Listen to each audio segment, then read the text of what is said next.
The information provided in this video, always remember that a crucial part of removing a person's confusion is understanding his or her unique source of it. So we're not going to look at every possible way that sharing about Jesus can go wrong. We're going to look at ways in which we just never do it at all. So this is five secret reasons Christians don't even share about Jesus at all.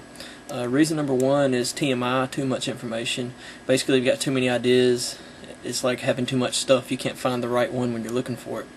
So you need to have a system for organizing what you're trying to say, and this is one I came up with that I like to use. God good, man bad, Jesus saves, believe to receive. God good, that there exists a good and perfect God. Man bad, that man is evil and separated from the goodness of God by his choice. Jesus saves, that Jesus as God came down, died so that he would take the bad on him instead of us, and then you receive that by believing in it. The second reason we don't share about Jesus is isolationism. Basically, because we want to be holy, we want to separate ourselves from bad influences. The problem is that building relationships with non-Christians is the best way to evangelize. But building relationships with non-Christians is the same thing as building relationships with bad influences. So you're going to have to find some kind of way of dealing with that. Because looking at the research from the Barna Group on the book Unchristian, the most effective efforts to share faith are interpersonal and relationship-based. When they asked born-again busters, that's the age group, the activity, ministry, event, or person most directly responsible for their decision to accept Jesus Christ, 71% listed an individual in their life. Typically a parent, friend, a relative, or a teacher. Okay? Reason is secularism. It's the idea that religion has nothing to do with everyday life. In other words, it's awkward to shift a conversation over to Jesus because we think Jesus has nothing to do with everyday life. But think about that. Does the Bible affect how you handle X? Do you already have conversations about X? Then why is bringing up the subject of Jesus so awkward? Perhaps the truth is that the Bible doesn't really influence how we live, so then we are just as uncomfortable with the subject of Jesus as a non-believer is. The bottom line is this: wherever you are at with Jesus, just share that. That will be your starting point for where the other person is at with Jesus. The next reason is just the general lack of apologetics. Basically, apologetics works like this.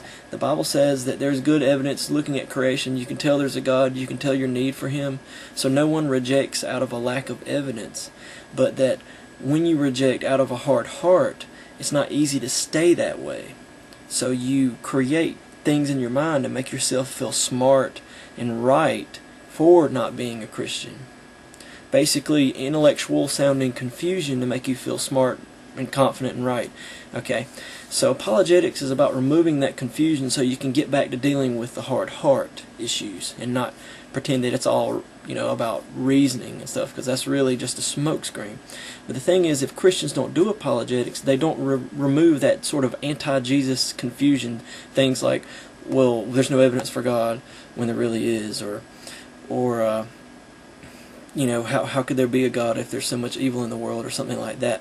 So apologetics is to remove that, but if you don't do apologetics, you don't remove it. So what happens? Well, Christians will counter the anti-Jesus confusion with pro-Jesus confusion. They'll say things like, I admit there's no good reason to believe, but faith isn't about being rational or being reasonable. I mean, that's just dumb, right? Or sometimes Christians just hide in church. They want to talk about Jesus, but they don't want to talk about it with people that would oppose them, so they just talk about it with other Christians. Or they may go and evangelize to non-Christians, but they may do it without having conversations ever, and just go and just street preach, or come up with some formula of things to go through where you don't really have to talk to people for real and just get to know people, and you go through some programmed conversation or something. And it's just a lack of apologetics creating those fears. And the fifth reason we don't evangelize is that we think evangelism is easy, and it's not easy. And I think part of the problem is because pastors try to encourage you to evangelize by telling you that it is easy. And they tell you, all you got to do is just talk to people, just invite people to church, and it'll just be easy. It won't. This is a real important thing in a person's life, and you need to take it seriously, and you need to let the person know that you care about them, and it's not just something you're trying to shove down their throats.